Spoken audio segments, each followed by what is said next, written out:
로마서 2장이에요. 그러니까 지금 뭘 추정할 수 있느냐 하면은 분명히 로마 교회도 물론 대부분은 이방인이겠지만 뭐 그리스인이나 로마인이나 그러나 역시 거기에도 어때요? 당시에도 로마 그 시내에는 그 로마에는 많은 유대인이 있었어요. 그러니까 그 중에 일부가 이제 복음을 믿고 그 로마 교회에 들어온 거예요. 하지만 그 유대인들이 문제를 일으킨 게 분명합니다. 분명히 문제를 일으켰어요. 어떤 문제를 일으켰냐? 분명히 그들 자신이 우리는 유대인이다. 우리는 태어날 때부터 하나님의 손민이고 우리는 유대인이라는 그 자체만으로도 우리는 하나님께 기쁨이 되고 뭔가 그런 굉장한 자부심이나 이런 프라우드 때문에 그 로마 교회 안에 있는 성도들과 분쟁이 있었던 게 틀림없어요. 근데 바울이 그 소식을 듣고 내가 로마 교회도 어차피 가기는 한번 가봐야 되겠지만 먼저 그 전에 어때요? 이 로마서를 쓰면서 특히 2장은 어때요? 거기에 있는 유대인들을 어떤 특정 유대인이 아니라 거기에 있는 유대인들을 목적으로 2장을 쓴 거예요. 그래서 로마서 2장 전체를 보면 뭘 알 수 있냐면 유대인에 대한 정체성, 또 유대인이 어떤 사람인가, 유대교에 머무른 그 유대인이 어떤 믿음과 어떤 종교 생활을 하고 있는가에 대한 그런 것들을 쭉 나열하면서 그 문제점들을 어때요? 복음 안에서 하나하나 바로 잡아주고 있는 거예요. 그러면서 29절에 보니까 28절에 보니까 표면적인 유대인이 유대인이 아니며 표면적 육신의 할례도 참 할례가 아니다. 그러니까 28절과 29절만 딱 봐도 이게 2장의 결론이거든요. 바울은 지금 로마 교회에 있는 이 유대인들이 이 유대인이라고 하는 그 하나의 혈통적 아브라함의 후손이라고 하는 그것 때문에 이방인 그리스도인이라고 분쟁이 있구나. 그래서 저들에게 어때요? 올바른 진정한 유대인이 어떤 유대인이냐, 그리고 또 그들이 어떠해야 되느냐라는 것들을 가르쳐주기 위해서 이 2장이 기록된 거예요. 그래서 참된, 그러니까 겉으로 나는 아브라함의 혈통이야, 난 유대인이야. 여러분 유대인의 유대인이라고 할 수 있으려면 그 어머니가 유대인이어야 돼요. 유대인은 목의 혈통이에요. 목의 혈통. 그래서 아버지가 이방인이어도 어머니가 유대인이면 그 사람은 유대인으로 인정받아요. 하지만 아버지가 유대인인데 어머니가 이방인이면 유대인으로 인정을 받지를 못합니다. 그래서 지금 여기 로마 교회에 있는 유대인들은 거의 어쩌면 그냥 제가 볼 때는 로마에 거주하다 보니까 아마 그리스나 로마 사람하고 혼인을 해서 거기에서 난 그 유대인일 수도 있고 아니면 진짜 아버지 어머니가 다 유대인인데 유대인일 수도 있고 바울 자신은 어때요? 바울 자신은 본인 스스로가 어때요? 베냐민 지파. 그러니까 바울은 아버지 어머니가 다 유대인이에요. 근데 다만 다소라고 하는 그 지역에서 나고 자라서 이방 영토에서 있다가 좀 더 유대교 교육을 철저히 받기 위해서 나중에 예루살렘에 유학 온 사람이에요. 그러니까 바울은 본인 자신이 유대인이고 유대교에 대해서 너무나 잘 알아요. 그래서 바울 2장을 보면은 진짜 유대인들에게 말할 수 있는 그런 자격이 있는 그런 사람이에요. 자, 그런데 보니까 유대인이라고 해서 표면적으로 나는 유대의 혈통을 가진 사람이야 하고 뭔가 굉장히 그거를 그리스도의 의보다 마치 율법주의에 의한 어떤 유대교적인 의식과 또 유대교적인 어떤 자랑, 그게 너무 철두철미한 거예요. 그게 어느 정도 그리스도의 그 십자가의 구속을 넘어서는 거예요. 그러니까 이래서는 안 되겠구나. 진정한 유대인은 뭐야? 진정한 유대인은 너희가 육신의 할례를 했다고 해서 그게 유대인이 아니다. 뭘 했습니까? 29절에 성령에 의해서 마음에 받은 할례가 참 할례이다. 이게 중요한 거예요. 유대인들이 절대 이해하지. 왜 유대인들이 예수님을 믿는거나 우리 기독교에 대해서 가장 이해하지 못하는 말이 바로 이 부분이에요. 왜냐하면 유대인들은 어차피 자기네들은 역사적으로 유대교라고 하는 그 오랜 전통, 종교, 그 뿌리가 있기 때문에 그걸 절대 포기 못하는 거예요. 바울 자신도 그랬거든요. 하지만 성경은 뭐라 하겠습니까? 아브라함의 육신적 혈통이 아브라함의 자손이 아니야. 그러니까 영적이어야 돼요. 그러니까 하나님께서는 우리가 아브라함의 씨앗이라고, 아브라함의 후손이라고 할 수 있는 이유가 뭡니까? 혈통적으로 우리는 아브라함하고는 상관없어요. 다만 우리는 영적으로 아브라함의 혈통이라고 할 수 있는 거예요. 그래서 바울도 지금 한 얘기가 뭐냐? 자, 너희들이 지금 유대인이라는 걸 엄청나게 자랑하는구나. 너희가 유대인이라고 해서 아주 그 유대인에 대한 그 자부심이 강하구나. 그런데 진정한 유대인은 성령에 의해서, 즉 하나님의 영에 의해서 정말 그 사람이 하나님의 사람이 되어야지 그가 정말 유대인이라고 할 수 있는 거다. 그러지 않고 단지 아브라함의 혈통을 이어받았다고 해서 너희가 유대인이라고 해서 하나님의 교회 안에서 너희가 만약에 그거를 너희의 믿음의 근거로 삼는다면 너희는 진정한 유대인이라고 할 수가 없다. 그러니까 사실 이 구절만 봐도 사실은 유대인은 예수님을 다 믿어야 되는 거예요. 그러니까 바울은 진짜 유대인이라면 예수님을 믿어야 된다. 지금 그 입장을 가지고 있어요. 그러면서 바울에게 있어서는 이제 하나하나 2절 1절부터 뭐냐면 그 유대인들이 너무나 모순이 많은 거예요. 그래서 그 모순을 하나하나 지적합니다. 아주 날카롭게 지적해요. 그래서 1절에 보니까 그러므로 남을 판단하는 사람아 내가 변명할 수 없으면 남을 판단하는 그것으로 내 자신을 정죄하는 것이니 이는 남을 판단하는 내가 같은 일을 하기 때문이다. 여기서 판단이 뭡니까? 그것은 이 유대인들이, 로마 교회 안에 유대인들이 나는 유대인이고 너는 이방인이야. 그러니까 나는 유대인이기 때문에 너보다 훨씬 더 거룩하고 하나님과 가까워. 이런 식으로 이제 분명히 했어요. 그래서 굉장히 이방인 그리스도인을 좀 멸시하거나 약간 무시하거나 어떻게 보면 요즘 말로 하면 인종차별했다. 뭐 이렇게 보면 될 수 있을 거예요. 그러니까 바울은 뭐예요? 남을 판단하는 사람아. 그러지 말라는 거예요. 내가 변명할 수 없으면 남을 판단한 그것으로 내 자신을 정죄하는 것이니 이는 남을 판단하는 내가 같은 일을 하기 때문이다. 또 2절에 보면 이런 일을 하는 자에게 하나님의 심판이 진리대로 임한다는 것을 우리가 알고 있다. 자 보세요. 로마서 1장 이제 후반부 보면은 29절, 30절, 31절, 32절 또 그 앞에 이제 보면은 뭐 동성애부터 해가지고 자칭 유대인이라고 하는 그렇게 자부심이 강한 자들이 바로 어때요? 1장 29절 모든 불의, 추악, 탐욕, 악의 하면서 하나하나 죄들을 다 짓고 있는 거예요. 똑같이 짓고 있는 거예요. 여러분 전 세계적으로 동성애자가 가장 많은 도시가 어딘지 아십니까? 예루살렘이에요. 예루살렘의 동성애자 비율은 상당히 높아요. 자, 바울은 너희가 그렇게 유대인이라고 자랑하지만 너희도 보니까 모든 죄를 다 짓고 있지 않느냐. 부끄러운 지혜를 짓지 않느냐? 너희도 비방하고 교만하고 부모를 거역하고 우매하고 신의가 없고 무정하고 너희도 이런 죄를 짓고 있지 않느냐? 그러니까 바울이 볼 때는 너희가 자꾸 이방인에 대해서 이방인이라고 무시하고 유대인이라고 해서 너희가 대단하다고 그렇게 자랑하는데 근데 너희도 이방인들과 똑같은 죄를 너희도 짓고 있지 않느냐? 근데 뭘 판단하느냐? 하고 바울이 어때요? 굉장히 그 판단하는 유대인들에 대해서 혹독하게 지금 책망하는 거예요.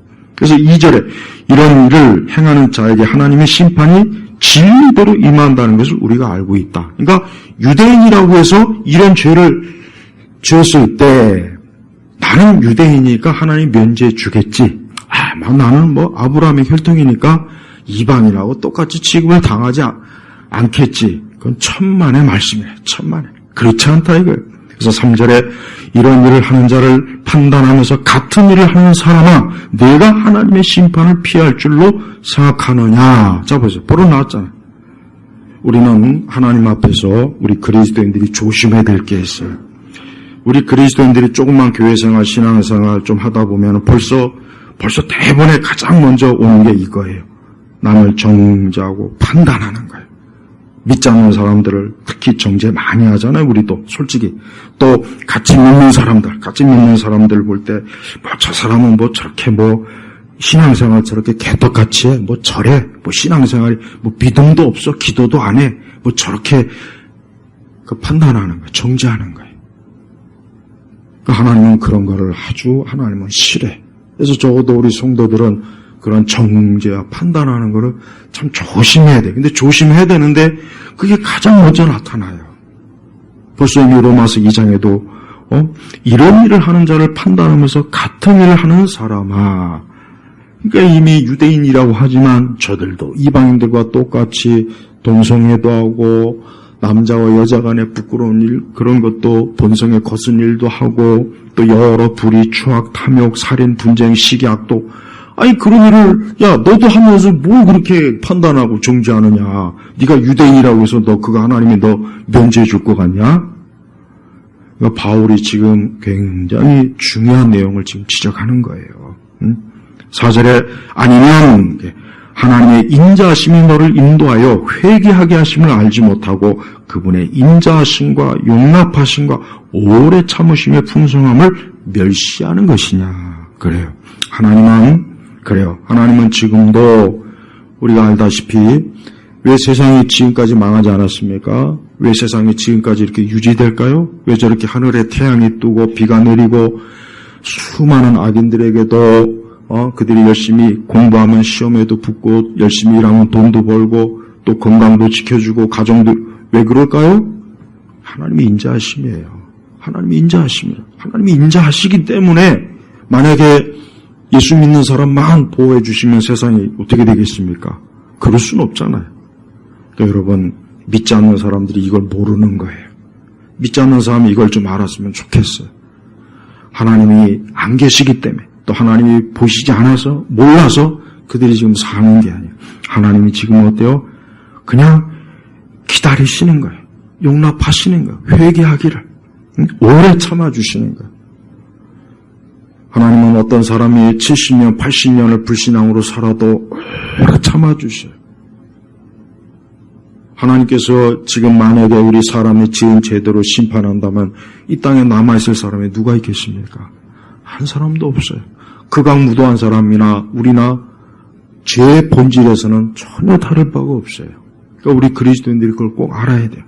흉악한 세상은 참 항상 그러잖아요.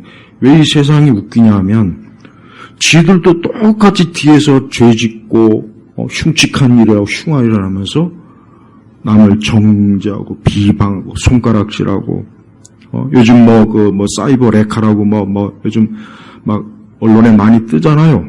예? 겉으로는 정의를 추구하면서 뒤에서 협박해가지고 돈이나 받아 처먹고. 근데 그 사람들만 그런 게 아니야. 다 똑같아요.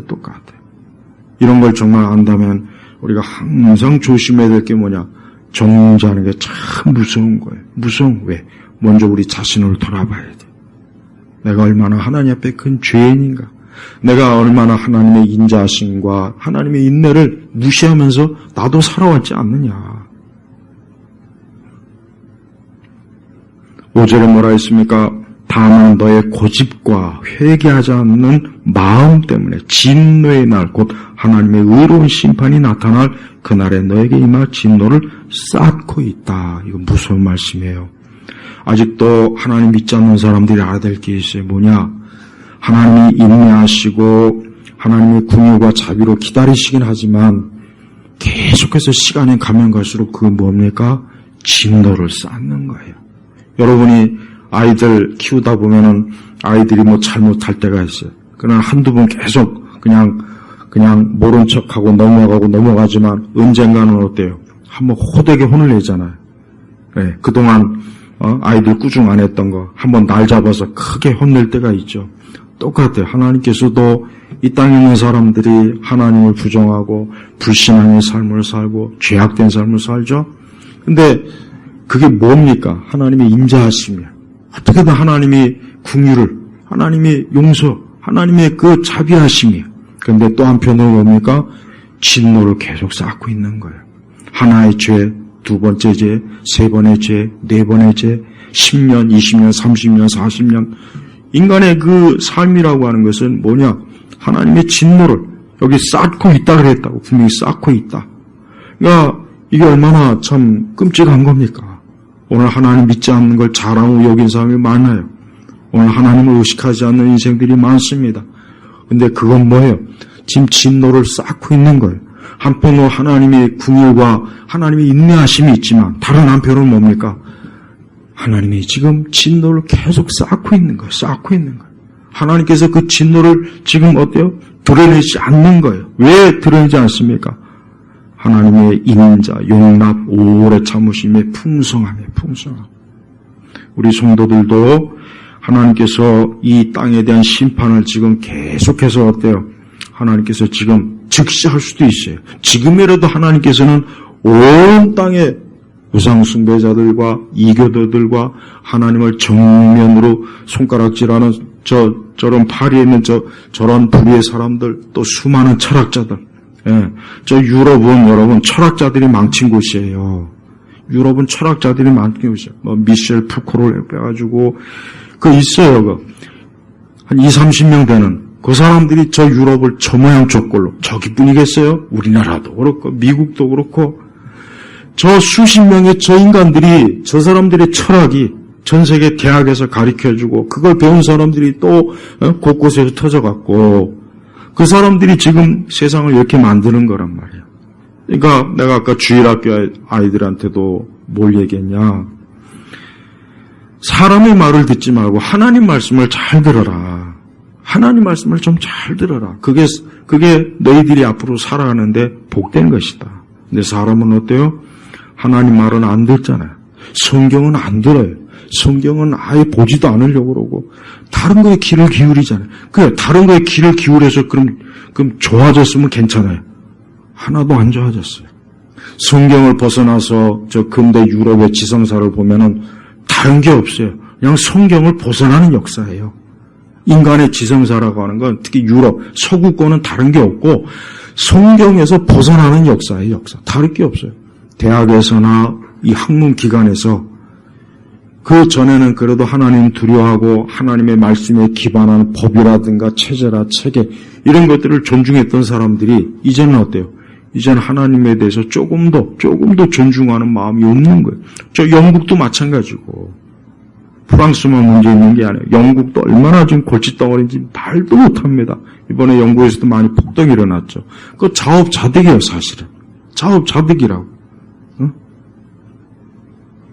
그러니까 사람은 하나님 말씀을 안 들으면 결국은 반드시 문제가 생기게 돼 있다. 그러니까 여러분이 아이들에게도 그래야 돼요. 너가 학교에서 배우는 그 많은 지식, 학문, 이 다음에 나중에 대학에 들어가서 하지만 그게 전부가 아니라는 거. 그것만 가지고는 인생을 살 수 없다는 거. 오직 하나님 말씀을 너희가 들어야 살아간다는 것을 꼭 알려줘야 돼요. 교회는 부지런히 우리 성도들에게 한 주간 내내 사람들의 말 듣고 세상 말 듣고 연예인 말 듣고 뭐 듣고 신문에서 뭐 보고 하나님 말씀 들어야 산다고 가르쳐줘야 돼요. 그래야 사는 겁니다. 응? 그렇지 않고 계속해서 고집을 부리면 어떻게 되겠습니까? 6절에 보니까 하나님께서 각 사람에게 그의 행위대로 갚아주실 것이니 그의 행위대로 갚아주실 것이니 그의 행위도. 저렇게 유럽 한복판에서 저런 식으로 괴기하고 흉측하고 끔찍하고 흉측한 저런 짓을 하면 나중에 어떻게 되겠습니까? 반드시 하나님이 갚아주세요. 꼭 이 말을 꼭 기억하세요. 반드시 하나님 저거 그대로 갚아주실 거라고요. 근데도 어때요? 사람들은 근데 이번에 여론조사 때 프랑스 사람들은 이번에 개최식을 너무 잘했대요. 70%인가 아무 문제가 없대요. 자기들 내는 아무 문제 없는데 왜 난리냐는 거야. 자기들 내는 너무 잘했는데 왜 자꾸 저 미국 사람이나 왜 자꾸 난리냐는 거야. 하여튼 프랑스 사람이 정신 상태가 특이해요. 옛날부터 특이한 건 알았지만 유난히 특이해요. 유난히. 누구 때문에 그럴까요? 철학자들 때문에 그래요. 철학자들 때문에. 네. 사실 독일보다 프랑스가 더 심각합니다. 네.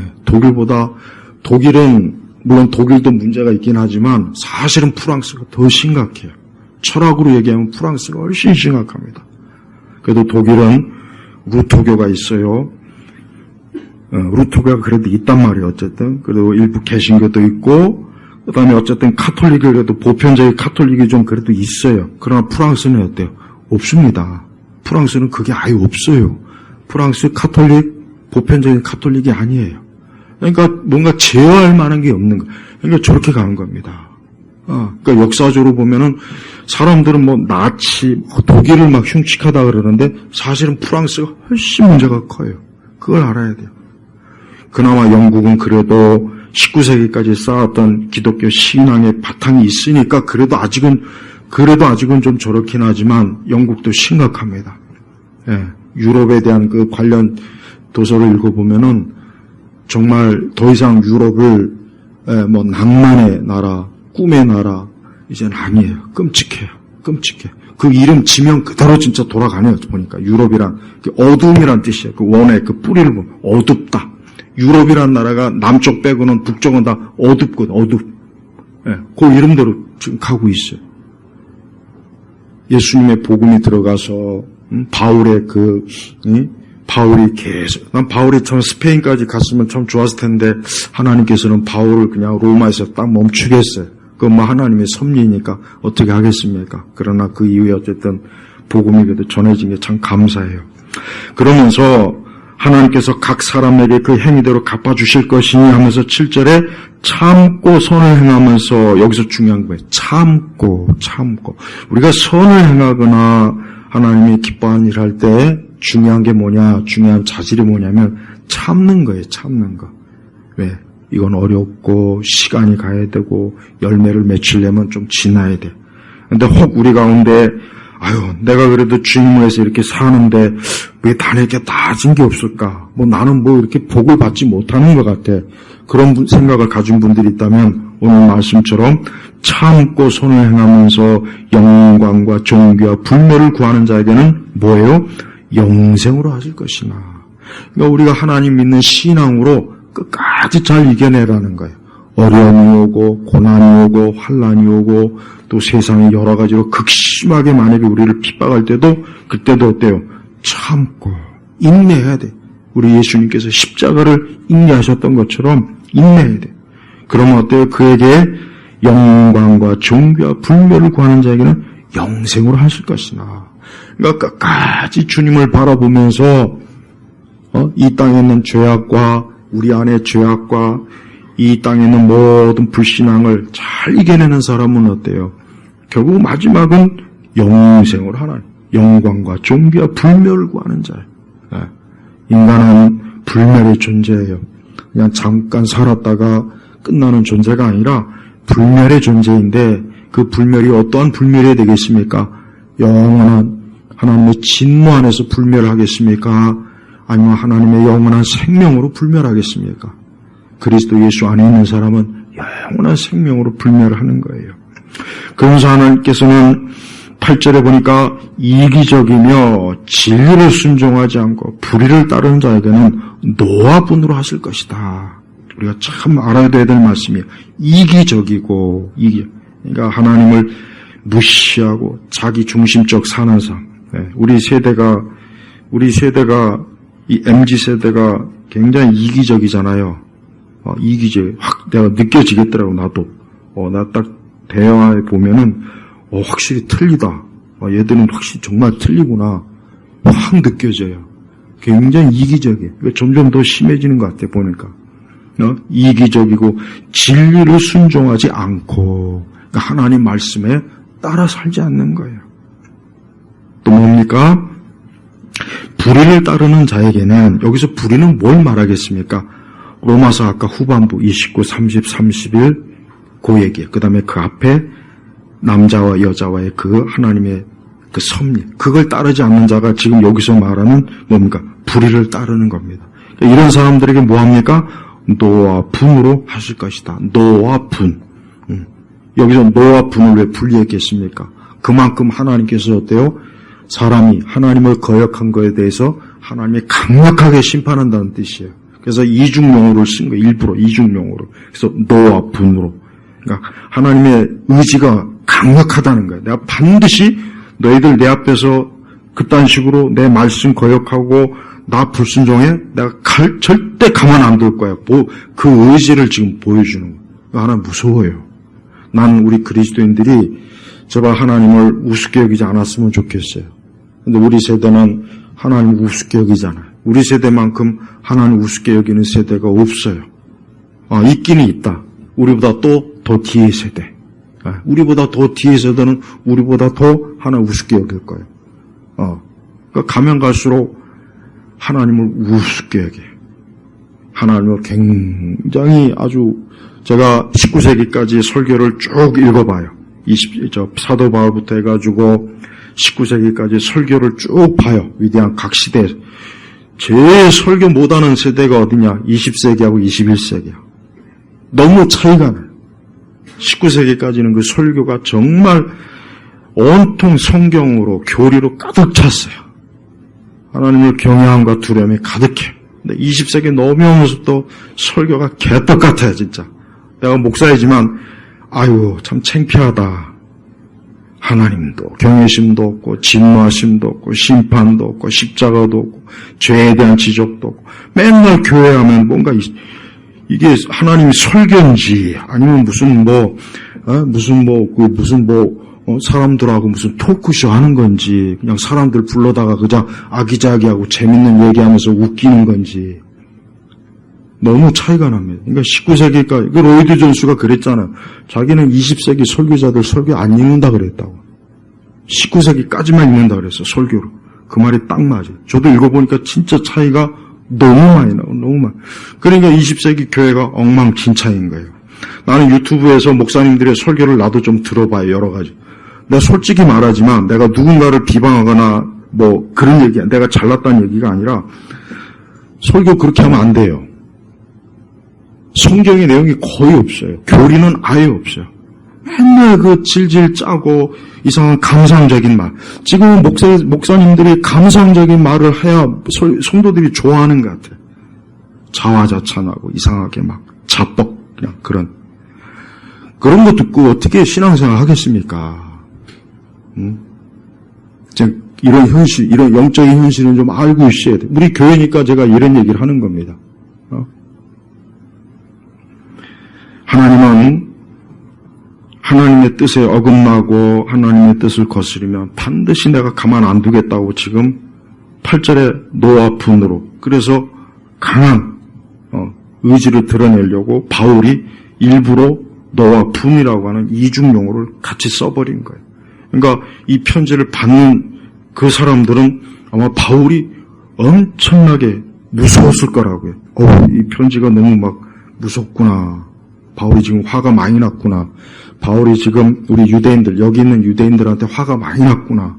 하나님의 뜻을 어기면서 유대인이라고 스스로 자만하고 교만하고 위선을 부리니까 이 바울 선생님이 이게 내가 너희들 아주 그냥 가만 안 두겠다는 식으로 그러니까 벌써 읽는 느낌이 아마 달랐을 거라고요. 그러면서 바울은 9절에 뭐라 했습니까? 하나님이 계시해요. 바울의 말이 아니라 악을 행하는 모든 사람의 혼에게 환난과 고통이 있을 것이니 첫째인에게는 유대인에게요 또한 헬라인에게며 10절에 선을 행하는 모든 사람에게는 영광과 정기와 평강이 있을 것이니 첫째는 유대인이고 또한 헬라인에게다. 봐요. 그러니까 헬라인이든 유대인, 좀 더 정확하게 유대인이건 이방인이건 중국 사람이건 미국 사람이 일본 사람이건 간에 지금 그게 중요한 게 아니라 그가 하나님을 향해서 선한 복된 사람이면 하나님을 따르는 사람이면 그 사람에게는 영광과 존귀와 평강이 있겠지만 그가 누구를 막론하고 하나님의 뜻을 만약에 벗어난다면 거기에는 뭐가 있습니까? 환난과 고통이 있을 것이다. 이건 지금도 똑같은 거예요. 지금도 여러분 하나님은 제가 반드시 분명히 말씀드리지만 우리는 겉으로 볼 때 저 사람 행복할 거야. 그런 생각하면 안 돼요. 예수님 믿는 사람만 행복한 거예요. 예수님 안 믿는 사람은 절대 행복하지 않아요. 그 사람이 아무리 좋은 차를 딱 타고 나와서 좋은 옷을 입고 백화점에서 나오고 좋은 아파트에서 야, 저 사람 행복하겠다. 야, 저 사람 참 좋겠다. 그럴 일은 절대 없어요. 오직 하나님을 경외하는 사람만 행복해요. 벌써 딱 나와 있잖아요. 여기 나와 있잖아요. 말씀에. 악을 행하는 사람이 뭡니까? 하나님 안 믿는 사람이에요. 하나님을 거역하는 사람이에요. 선을 행하는 사람, 하나님 앞에서 하나님의 기뻐하심 입은 사람이에요. 어때요? 영광과 존귀와 평강이 있을 것이다 그랬어요. 근데 세상은 이런 하나님의 말씀과 섭리를 교묘하게 왜곡해요. 그래서 사람들에게 그게 아니라 돈이 많이 벌고 좋은 옷도 입고 좋은 학교 나오고 집안이 좋으면은 거기에 행복이 있고 거기에 기쁨이 있고 거기에 안정이 있는 거야. 교회 나간다고 해서 행복이 있는 게 아니야. 야, 하나님 믿는다고 해서 좋은 거 없어. 세상은 그렇게 거짓말합니다. 근데 그 거짓말이 얼마나 잘 통하는지 몰라요. 그러니까 사람들이 교회 안 나오잖아요. 자, 교회 자리가 텅 비어 있잖아요. 그거 제대로 알면 교회 자리가 지금 미어 터지고 넘쳐서 저 바깥에다 스피커를 달아야 돼요. 근데 아니잖아요. 그나마 교회 나온 사람들도 정말 하나님 사랑하는 마음으로 나온 게 아니라 그냥 교회 와서 축복받을까. 그냥 그 하나. 다른 거 없어요. 에서의 팥죽 한 그릇 얻어먹을까. 교회 나온 이유가 딱 그거예요. 딱 그거. 팥죽, 축복, 그거 없으면 교회 안 나올 사람도 부지기수입니다. 아마 거의 90%는 교회 안 나올 거야. 난 장담해. 하나님 그런 거 축복 없다. 하나님 우리가 영생에 이르고 영원한 생명으로 이끄시는 분이지 이 땅에서 현세의 축복은 거의 하나님 주시지 않는다. 그러면은 아마 그 시간부터 난 이제 교회하고는 이제 빠이빠이입니다. 난 이제 뭐 교회 안 나갈 거예요. 교회 나가면 뭐 하겠습니까? 괜히 시간 낭비, 물질 낭비, 안 그럴 것 같습니까? 맨날 저 여의도에 있는 큰 교회들, 그러니까 온 세상의 교회들이 참으로 하나님을 경외하는 것을 가리키지는 않고 그 현세에서 어떻게 하면 잘 되는가, 잘 되는 나, 긍정의 축복, 적극적인 사고방식, 이런 것들, 자꾸 이런 것만 그렇게 하니까, 교회도 나와도 별로 그렇게 좋지 않은 거예요. 그러니까 교회가 문제가 아니라, 교회 자체가 문제가 아니라, 그런 걸 추구하니까, 교회도 그렇고, 기독교 신앙도 그렇고, 다 무너지는 거예요. 그래서 11절에 결정적으로 뭐라 했습니까? 이는 하나님께서 사람을 외모로 취하지 않으시기 때문이다. 그러니까 바울은 제가 아까 소두에 그랬잖아요. 이 유대인들이 참 지독한 거예요. 그러니까 유대인이라고 해서 그 자체가 마치 무슨 그냥 벼슬이냐. 그 자체가 벼슬이냐. 아주 그것 자체가 이미 벌써 그는 하나님의 백성이요 하나님 나라의 왕국에 당연히 들어가는 그런 여건을 가진 사람처럼 그렇게 자화자찬하고 그렇게 하니까 하나님께서 사람을 외모로 취하지 않으신다. 외모. 네가 유대인이니까 넌 됐고 넌 헬라인이냐? 넌 이방인이냐? 중국 사람이냐? 아이고 너 안 되겠다. 야, 너 저쪽으로 가라. 이게 아니라는 거야. 야고보서에도 나왔죠. 가난한 자가 오면은 저 멀리 앉아라. 부자가 오면 요 가까이 좋은 자리에 앉아라. 하나님은 그런 분이 아니에요. 그러니까 하나님은 지금도 어때요? 하나님은 누구를 막론하고 그 사람의 중심과 마음에 누가 계시며 주님이 계시했다는 거예요. 성령께서 그 사람을 주관하실 때 그 사람은 중국 사람이든 일본 사람이든 태국 사람이든 러시아 사람이든 그래서 사실 우리 그리스도인은 민족주의에 사로잡히면 안 돼요. 그죠? 사실은 안 됩니다. 우리는 민족주의를 조심해야 돼. 자칫하면 이 유대인들하고 똑같은 죄를 질 수가 있어요. 이 유대인이 죄가 뭡니까? 민족주의예요. 오늘날 방식으로 얘기하면 나는 유대민족이야. 난 유대인이야. 난 아브라함의 혈통이야. 그냥 그거로 밀고 나가는 거예요. 하지만 하나님은 나는 외모를 취하지 않는다. 난 누구를 막론하고 그 중심에 하나님이 계시고 진리가 있고 성령으로 그 마음이 할례받은 그 사람이 내 사람이고 내 자녀라는 것을 얘기하는 거예요. 자, 12절로 넘어가겠습니다. 자, 12절로 넘어가면 이제 바울은 뭘 얘기합니까? 12절 넘어가면 이제 율법에 대해서 구체적으로 왜 이 율법은 유대인들의 자랑이거든요. 왜? 이방인들에게는 하나님이 율법을 계시하지 않았어요. 근데 유대인들에게는 하나님께서 계시를 받은 민족이에요. 그러니까 유대인들이 좀 잘할만 해요. 왜? 이 땅에 있는 모든 사람들은 하나님의 계시를 받은 게 없지만 유대인들은 하나님의 말씀을 받았으니까 그게 얼마나 참 영광스럽겠어요. 나는 하나님께서 우리 민족을 우리 유대인 말고 우리 민족을 좀 택해서 계시를 줬으면 얼마나 좋았을까. 가끔 그 생각도 해보기는 해요. 그래서 우리 단군이 우리의 아브라함도 되고 막 얼마나 좋겠어요. 근데 하나님께서는 어쨌든 아브라함을 통해서 이스라엘 유대 민족을 세웠어요. 근데 그 유대 민족에게 하나님이 특권을 줬죠. 뭡니까? 율법을 하나님 계시했잖아요. 율법을 계시했지 않습니까? 근데 이게 이제 유대인들에게서 또 교만의 요소가 되는 거예요. 교만. 우리는 율법을 받은, 우리에게는 하나님의 신성한 법칙이 있다. 야, 너희들 같이 그런 거지 같은. 그래서 여러분, 유대인들은 우리가 역사적으로 보면은 유대인들은 별로 철학에 관심이 없습니다. 별 관심이 없어요. 그게 어떻게 보면 장점이 될 수 있어요. 그 사람들은 별로 철학에 그렇게. 그래서 여러분 유대의 그 탈무드라든가 이런 거 보면은 철학의 흔적이 별로 안 보여요. 왜? 아니 무슨 철학 같은 저런 하찮은 것 가지고 우리에게는 하나님의 말씀이 있고 이런 탈무드의 이 율법을 해석한 랍비들의 이 엄청난 이 가르침이 있는데, 저 하찮은 그리스의 머리 벗겨진 저 이상한 인간들이 가르치는 거, 좀 뭘 배우냐? 저런 애들이나 가서 배워라. 그러니까 유대인들은 철학을 좀 무시합니다. 이게 특성이에요. 하지만 그게 교만이에요, 교만. 어떻게 보면. 왜? 저들이 그렇다고 해서 율법을 정말 순종하고 살아있느냐? 그게 아니라는 걸 이제 12절부터 바울이 얘기하는 거예요. 야, 그래? 그럼 너희들 율법, 그렇게 율법 하는데, 하지만 그렇다고 해서 너희들이 율법 진짜 사랑했냐?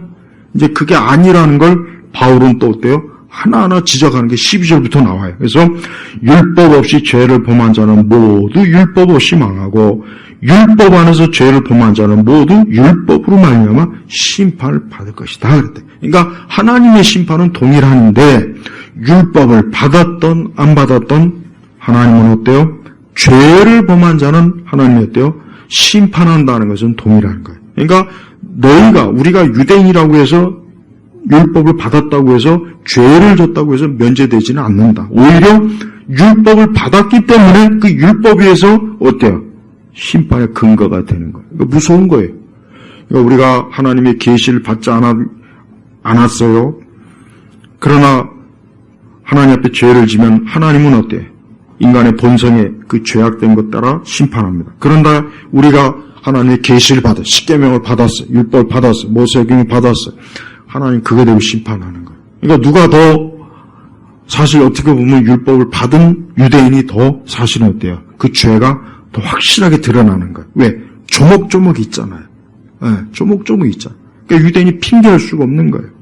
그래서 13절에 오면은 하나님 앞에서는 율법을 듣는 자가 의인이 아니라 율법을 행하는 자가 의롭다 하심을 얻을 것이다.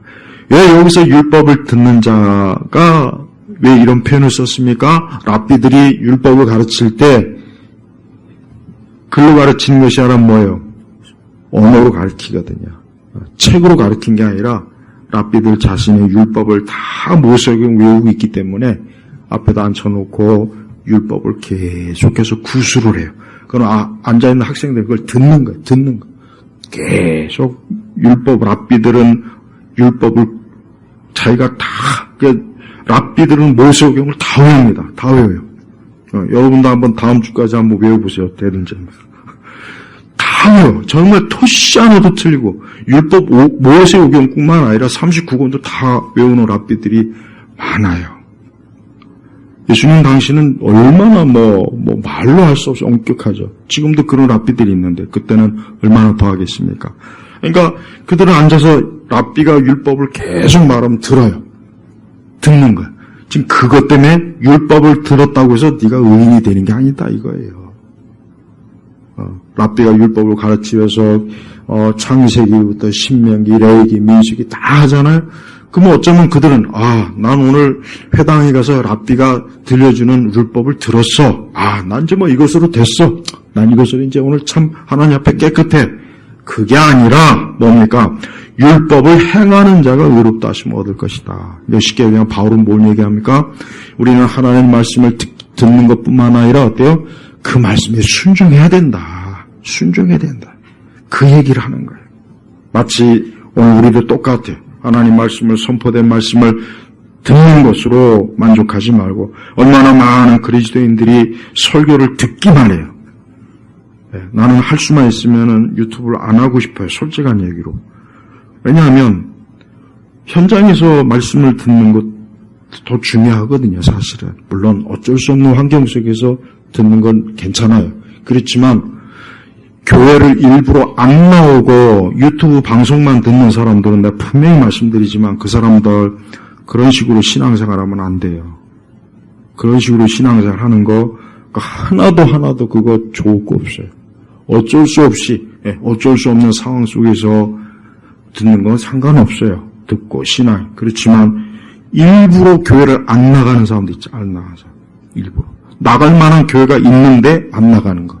분명히 나갈 만한 교회가 있으면 나가야죠. 근데 왜 안 나가요? 왜 코로나 때는 그 집에서 왜 그러냐고. 물론 하긴 뭐 또 나갈 만한 교회도 많지 않은 것도 있긴 있지. 솔직한 얘기로. 교회 가면은 성경을 가르치고 교리를 가르쳐야 된다. 맨날 춤추고 박수치고 자기들끼리 모여가지고 이상한 짓 하고 그럴 바에는 나도 안 나가고 싶더라고. 내가 경험적으로 얘기하는 건데 저 안에서 2주에 한 번씩 예배를 드린단 말이에요. 그런데 내가 괴로운 게 하나 있더라고요. 하나님 말씀이 개떡 같아요. 그래서 이걸 가야 되나 말아야 되나. 그리고 또 어떡하면 막 춤추는 애들 나와가지고 이상한 데 하다고. 이게 예배가 아니야. 이건 예배가 아니라고. 그래서 이걸 가야 되나 말아야 되나 나 고민이 많이 되더라고요. 내가 그걸 직접 경험해보니까, 진짜 이거 말씀이나 교회 같지 않은 교회는 이거 진짜 가기가 참 힘들겠구나. 그래서 이해가 돼요. 그건 내가 이해를 하겠어요. 그러나 참된 말씀이 선포되어지고 들려지고 교리가 가르쳐지는데 안 나가는 건 그건 진짜 잘못된 거예요. 그건 잘못된 거라고. 그런데도 안 나가면 그거 안 되는 거예요. 진정한 말씀이 있고 교리도 가르치고 올바른 기독교 신앙을 잘 해주는 교회는 나가야죠. 그렇지 않은데 그런 어떤 문제가 없는데 안 나가면 안 돼요. 있으면 그런데 진짜 나가는 게 참 곤욕스러워. 그래서 나는 나중에 안 나가고 싶더라고. 그래서 한 번 안 나갔어. 한 번 안 나갔나? 안 나갈 기회가 없었던 것 같은데 내가 볼 때는. 내가 경험해 보니까 이게 진짜 하나님 말씀이 제대로 가르쳐주지 않고 만약에 교회가 이상하게 엉망으로 되면은 이거는 진짜 신앙생활 하기가 참 괴롭겠구나 그 생각이 진짜 들더라고요. 그래서 제발 교회가 다른 이상한 거 하지 말고 다른 걸 다 떠나서 성경 말씀을 제대로 잘 가르치면 가장 좋은 교회예요. 그리고 그 말씀을 잘 듣고 그 말씀에 따라 항상 믿음으로 살고 그 말씀에 따라 늘 하나님 앞에 살고자 하는 그런 노력과 열심, 그게 가장 좋은 신앙생활입니다. 그게 정상적인 신앙생활이에요. 그러니까 제발 어떤 그보다 더 잘하는 신앙생활 혹시 없습니까? 없습니다. 그런 거 꿈꾸지 마요. 괜히 또 하나님의 음성을 듣겠다고 이상한 데 가지도 말고 천사를 보겠다고 또 이상한 데 가지 말고 기도하다가 또 앞으로 쓰러지고 뒤로 쓰러지고 옆으로 쓰러지지 말고 제발 또 기도하다가 이상한 소리 지르지 말고 제발 좀 하나님 앞에 좀 정상적인 신앙생활로 우리가 살도록 해야 돼요. 그래서 14절에 뭐라 했습니까? 율법이 없는 이방인이 본성으로 율법의 일을 행할 때에는 이들은 율법이 없어도 자기가 자기에게 율법이 된다. 참 14절 말씀 굉장히 중요합니다. 하나님에 대해서 한 번도 들어보지도 못했고 나는 예수님을 알지도 못했는데 내가 왜 지옥 가야 됩니까? 내가 왜 심판 가야 됩니까? 여기 14절에 답이 있어요. 14절에 율법이 없는 이방인이 본성으로 율법을 행할 때에는 이들은 율법 없어도 자기가 자기 율법이 된다. 여러분 이순신이 구원 받았습니까? 받지 못했습니까? 나는 거기에 대한 질문에 대한 내가 잘 봐보니까 다 구원받았다고 거의 얘기하더라고요. 난 그래서 도대체 무슨 근거로 이순신 장군이 구원받았을까? 나라를 구하지 않았냐고. 그 나라를 구하면은 구원받고 나라를 못 구하면 구원 못 받나? 성경에 그런 게 있어요? 없죠. 없어요. 근데 왜 그렇게 많은 이상하게 다 구원받아고 가르칠까? 그리고 나 옛날 사람들은 다 하나님께서 양심에서 구원받는다는 도 성경에 그런 말이 없습니다. 그런 게 어디 있어요? 그러니까 자꾸 복음이 지금은 그게 복음이에요. 옛날에 100년 전에 복음이 아닌가요? 옛날에 100년, 200년 전 사람은 예수님 안 믿어도 구원받습니까? 착하게 살고 양심대로 살면 구원받습니까? 그런 거 없습니다. 그러니까 우리가 알아야 될 것은 오늘 이 말씀이 뭐냐? 인간은 하나님의 형상으로 지음받았기 때문에 본성적으로 하나님의 뜻이 이것이 맞아, 이것은 아니야라는 보편적인 그 마음이 있다는 거예요. 누구를 막론하고. 그러니까 그걸 얘기하는 거라고요. 그래서 자꾸 이 말씀을 가지고 양심으로 구원받는다고 가르치는 분들도 많은데 그걸 가르치는 건 아닙니다. 자, 시간이 좀 많이 가는데 이거 오늘 2장 다 해야 되는데 그냥 여기서 좀 16절까지만 하고 나머지는 좀 매주 좀 한 장씩 하려고 했는데 시간이 많이 걸리네요. 자 15절 보겠습니다. 이런 사람들은 그들의 양심이 증언하여 그들의 생각들이 서로 고발하기도 하고 변명하기도 하여 자기의 마음에 기록되어 율법 행위를 보여준다.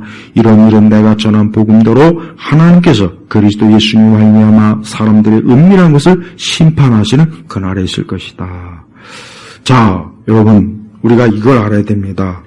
하나님 믿지 않는 사람들이 고의적으로 아니면 일부러 아니면 자기 뜻대로 어떤 죄를 짓지만 그러나 그들의 깊은 마음 깊은 곳에서는 이거는 죄다라는 양심의 각성이 반드시 있습니다. 반드시 있습니다. 그 사람들한테 물었는데 전 그런 거 없어요? 아니요, 그거 거짓말이에요. 있어요. 반드시 있어요. 오늘 말씀이 그걸 지금 가르쳐 주는 거예요. 그래서 자기 마음에 기록되는 율법 행위를 보여준다. 전 세계 어디나 문화인류학자들이 다 얘기하는 거, 다 보편적으로 어딜 가나 여기서 옳은 건 거기서도 옳고 여기서 틀린 건 거기서도 틀리더라.